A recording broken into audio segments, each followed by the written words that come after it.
hijacked to ensure those with power keep it. If you look at American politics and think everything is fine, this video is not for you. To the rest of us, things seem pretty broken. Our forefathers created a beautiful system, and we live in a magical country. How the hell did things get so bad? These days, just 2% of Americans trust that our elections work how they're supposed to. Congress has an approval rating of 20%. America's political system has been hijacked to ensure those with power keep it. And for the rest of us, well, it's not so good. This Venn diagram shows the relationship between an elected official doing what the people want and their likelihood of getting reelected. A recent Harvard Business School report by Professor Michael Porter and Catherine Gale found virtually no correlation between serving the will of the people and getting reelected. In other words, if our elected leaders do their jobs, they're more likely to lose their jobs. The report blames it on two privately held, gain-seeking organizations, America's two major political parties. In 2019, both major parties publicly threatened to blacklist candidates and contractors who veered from the party lines. They control the money, the debates, the primaries. They even draw their own voting districts. A full 61% of Americans want another option.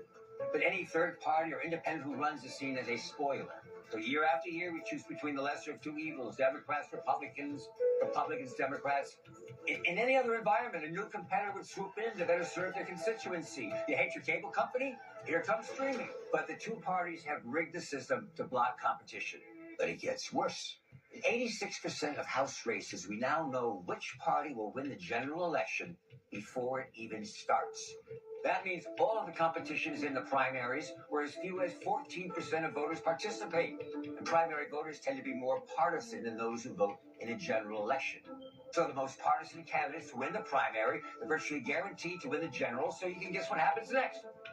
Over time, the parties move further and further apart. Congress is so gridlocked they can't even pass the most basic laws to improve the lives of everyday Americans. For the first time since the Great Depression, life expectancy in the U.S. is actually going down while it goes up in the rest of the world.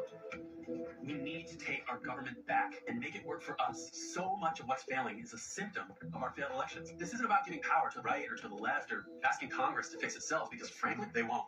We have to go around Congress. The good news is, in the U.S., states run elections, even federal elections. So when we pass election laws in a state, it affects the federal elections.